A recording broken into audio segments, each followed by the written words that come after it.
eu fiz a campanha da Mari. Naquele momento, eu tinha saído um pouco do Brasil, que eu fui fazer o doutorado de sanduíche na Espanha. Fiquei lá em Barcelona, um pouco trabalhando mais a minha tese de doutorado. Quando eu volto, tem a certeza da candidatura da Mari e a Mari me chama para coordenar. Então, coordenei a campanha.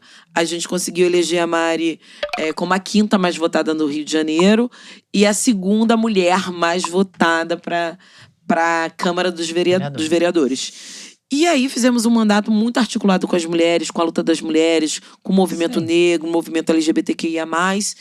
E, cara, vem o assassinato da Mari. E aí foi um negócio...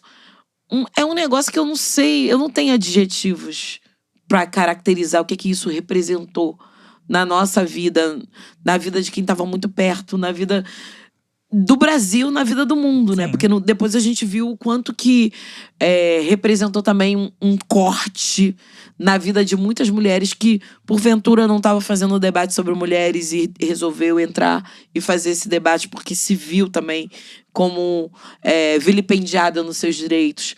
Então tem um corte importante, o feminicídio político de Marielle, que eu considero um feminicídio político. Eu acho que eu tenho que... Acho que é impossível não considerar. E é um conceito que eu desenvolvi depois do assassinato da Marielle. Por quê? Porque eu acho que tem que dar nome. No campo do direito, aquilo que não se nomeia não existe. E feminicídio político existe.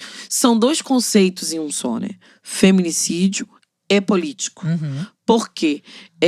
Compreender que essas mulheres que estão à frente de mudanças radicais na sociedade, radicais e na raiz do problema, que bota a cara, sofrem um processo de violência política de gênero gigantesco, que pode redundar num feminicídio político. E aí eu posso dizer mais uma coisa para vocês. Esse é o país que a gente teve em 10 anos um aumento de 30% do feminicídio de mulheres pretas. Né? 2 gatilhos, o machismo e o racismo juntos, que aumentou significativamente em uma década o assassinato, o feminicídio de mulheres pretas. A gente também está num país em que é o que mais mata a população trans no mundo, né? E vilipendia mulheres. Tem o estupro corretivo de lésbica. Esse é o Brasil, né? Que naturaliza esse tipo de coisa. Ao mesmo tempo que a gente tem um jovem preto morrendo a cada 23 minutos no Brasil. Esse é o corpo que figura na Mari. Mulher preta de favela LGBT. Esse é o corpo matável na nossa sociedade. Então, portanto, eu achei que era importante a gente dar nome a isso, sabe? Porque a Marielle não foi a primeira. A gente vai ter outras mulheres também que foram mortas nesse processo. A gente tem a irmã Dorothy Stang, que foi morta no Pará quando lutava pela terra. Né? A possibilidade de ter terra para todo mundo, dos pequenos agricultores produzirem e pela reforma agrária. A gente teve a juíza Patrícia Scioli, assassinada em São Gonçalo com as balas do Estado, né? Com um conluio organizado dentro de São Gonçalo por policiais. E a Patrícia Scioli foi a que mais prendeu milicianos e esquadrão da morte de policiais em São Gonçalo. Então, assim, quando eu falo de feminicídio político, eu não digo exatamente de quem está na estrutura institucional da política. Mas eu digo de mulheres que estão trazendo a mudança social como concreto. Que isso é fazer política também. Muito. Então, eu amplio o conceito de política para trazer o reconhecimento de que essas mulheres à frente de processos de mudanças na sociedade recebem uma violência correm risco política concreta. De morte o tempo inteiro. Quando você vai ver na luta pela terra, na luta pela moradia, sim, são famílias inteiras de mulheres assassinadas, né? A CPT, que é a Pastoral da Terra, tem os dados de quantas mulheres tombaram na luta pela terra.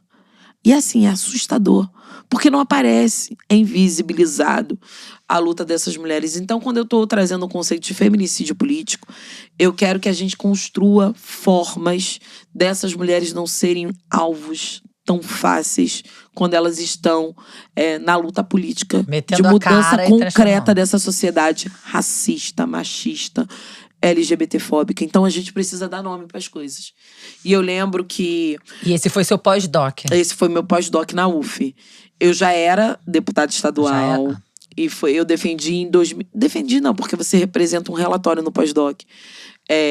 Fiz esse relatório desenhando melhor o conceito de feminicídio político. Porque eu acho que a gente tem que usar esse conceito, né? A gente tem que dar nome às coisas. Você teve vontade de se candidatar depois do assassinato? Não, eu não tive vontade. Você foi… Eu fui levada. Né? Eu acho que assim, entre…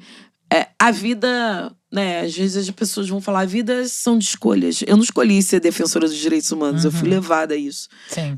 Pela minha própria escolha, vida. né? Tipo, eu faço isso, eu faço o quê? Eu levanto, respiro e preciso lutar por direitos humanos. Exatamente. Não é uma escolha. Não é uma escolha. Então, assim, no final das contas, quando teve o assassinato de Marielle, a gente estava construindo com muito movimento de mulheres, movimento negro, movimento de favelas. Algo tava muito fervilhando, importante, tava fervilhando. E as pessoas começam, Renata, você precisa vir candidata. Falei, não, calma aí, gente. Isso não existe. Como é que eu venho candidato quando a Marielle foi assassinada? Eu não tenho condições, isso não existe pra mim. Aí veio o movimento de mulheres, veio o movimento de favelas, da Maré. Renata, a gente precisa dar uma resposta. Ficou todo mundo órfão. Ficou todo mundo órfão. A gente precisa dar uma resposta. E veio o Freixo, e veio todo mundo do mandato. E veio, Renata, a gente precisa que você venha candidata. A gente precisa dar uma resposta. Minha família, obviamente, não queria. Ninguém queria. Assim, minha família… Me lembro da Aniele aqui falando, lembra? Que a mãe dela falou, pelo amor de Deus, não faz isso. Minha mãe foi por aí também. Minha mãe, olha… Cara, a Marielle frequentou nossa casa, entendeu? Minha mãe falava assim, não, tinha a Marielle como uma filha aqui, né? Minha mãe, aquela matriarca. Coisa… Matriarcônica, acolhedora. E eu falei… Aí eu falei assim, mãe… não sei, eu pirei, assim, assassinato da Marielle, eu pirei. Eu fiquei assim, aquela coisa do mundo cair. Sim. Tipo, você não saber mais o que você vai fazer da vida. E porque era aquilo, né? Eu tava numa trajetória que era acadêmica, mas estava nos bastidores da política, tava construindo essa figura como Marielle, tava muito engajada no que eu tava fazendo e tava muito satisfeita com o que eu tava fazendo. Então veio essa mudança, eu falei assim, cara, eu não tenho como tomar essa decisão sozinha. Não era uma decisão que cabia só a mim. Sim, não era sobre você, sobre a sua vida pessoal. Não era. Então, eu tinha recebido convite para ir morar fora do país, justamente porque eu era chefe de gabinete da Marielle, todo mundo… Renata, a próxima é você. Tenta direito, garota.